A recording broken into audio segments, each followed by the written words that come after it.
Warning, this is a pest control video and contains footage of animals being shot.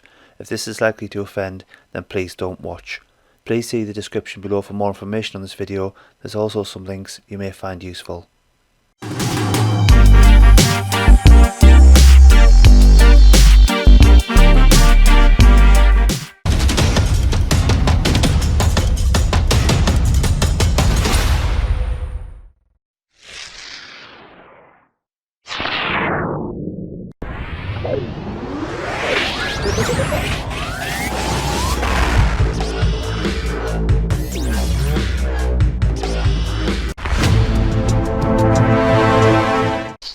Welcome back to the Greenstone farm.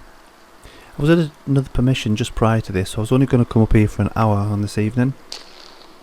However, I ended up staying there over 3 hours.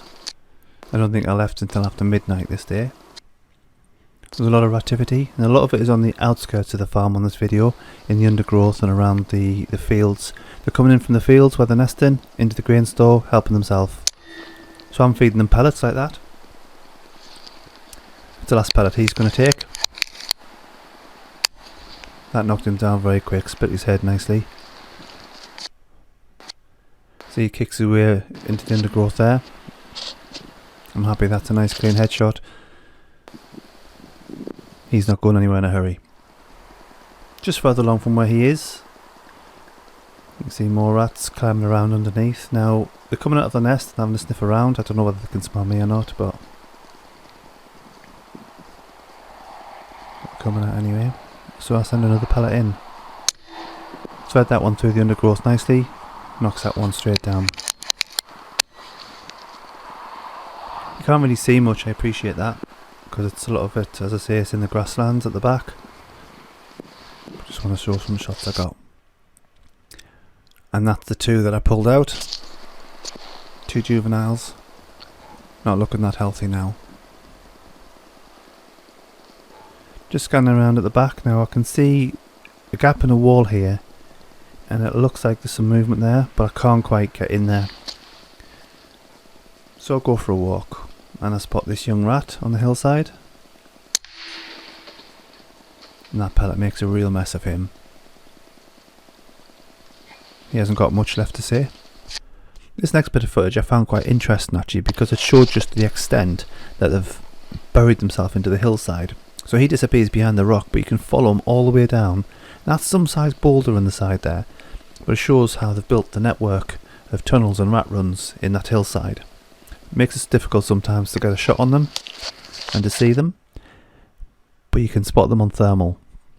All these dots that you're seeing, all those white heat signatures, they're all rats. So they're all coming out of the nests, sitting in the hillside, waiting for me to take a shot on them. Sometimes, however, it is difficult to translate what you see on thermal into night vision, and here's an example. So this had a very strong heat signature, so you expect it to be quite a decent sized rat, but it turns out to be a little mouse. I'm going to leave him, let the birds take him. Nice little meal for the owls. This one, however, I'm not going to leave him, I'm going to send a shot down. Upper body shot knocks him down. Quick reload, and I send down a second shot because I wasn't convinced that I'd killed him, and I wasn't going to go and pick him up for about another 10 or 15 minutes because I was sitting tight waiting for the rats coming out of the hedgerow at the end of that track. So I didn't want them lying there bleeding out and suffering. And there he is underneath that tree. I have no idea what that tree is, but I do know it bloody hurts when it stabs you in the head when you're trying to pick those rats up. I saw a fat lad here out on the hunt for food, so I thought maybe he should go on a diet. Put him on the GSB diet. Help him lose weight quite quickly, I reckon. He dropped down into his nest. Now, because it was quiet, I just dropped the sticks and everything and went across to have a look for him. Bit of a bugger to get out there. Big fat thing lying at the bottom of a hole. Stone cold dead. Much like his mate here. He clearly felt safe with the undergrowth and the leaves and branches, whatever above his head. Felt safe from airborne predators. He's certainly not safe from airborne pellets, however. The next shot doesn't go to plan, however. I take a shot on a rat that comes out to the roadside for a drink. The shot lands short and the rat runs off injured. That's now my priority, so I put the sticks down, I grab the thermal and I go looking for it. And within seconds, probably about 5 or 6 seconds, I spot them at the roadside and I put 2 additional pellets in and that rat's now dead. I am considering leaving these shots out of future videos. If you shoot and you're honest, then you would say that not every shot lands where you expect it to, and that could be because of factors where you've pulled a rifle, a gust of wind, or a stick or a twig's being clipped by the pellet. It could be misjudgment of range, or it could be a deformed skirt on a pellet, causing the pellet to fly off. I've always left them in out of honesty, and I found that it helps new people to the sport understand what's gone wrong and how they can quickly recover from it to make sure that quarry is finished very, very quickly with minimal delay. You spend hours and hours and hours down a gun range shooting a paper, card and tin to make sure that you know your rifle, you can hit your target, you can manage hold over and hold under to make sure you can account for changes in distance, and you sometimes find that when it does go wrong, people are very quick to criticise that rather than give you credit when you do the good shots. Sometimes you just think it might be easier to leave the bad shots out and just have the good shots and keep everybody happy. I don't know, I'd be interested to know your thoughts on it. I'd appreciate it if you could put that in the comment. Let me know what you think anyway. Over by one of the extraction fans.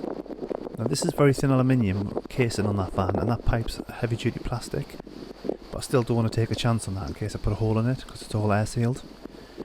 Got his cards marked, I know where he is, so I can come back for him. Whilst on my wanders, I hear this grating and scratching noise. Couldn't see what it was anywhere. Had a good look around, even with a red torch, nothing. But on the thermal, I spotted this heat signature just at the bottom of the door, and it's a rat on the inside chewing at the steel on the bottom of the shutter to get out. I think I need to get in there. Now this is the back of the building where we looked at that shutter on the thermal. You come around and up the hill, and I spotted this rat coming out of the side of that steel girder and the back of the building, coming out, helping myself to grain and disappearing back inside. So I wait till he comes out and I offer him some pellets. Doesn't look that excited about them, but he kicks himself away in excitement anyway. Straight down that hole. Bloody brilliant. That's about 18 inches deep and only about 2 inches wide, so that grabber that took a battering getting fat lad out of this hole earlier on now gets completely knackered getting him out of this hole. But he's out. There he is. Another fat chav there. And just at the bottom of that hill that I walked up to get that previous one, I spot him coming out for a munch. Knock him down. Give him a severe headache there. Brought him over. And off I trek down the hill to pick him up. Flat on his back. Staring at the inside of his eyelids. And there he is. There's the headshot. Very, very happy with that. That was the final shot of the evening. Thanks for watching.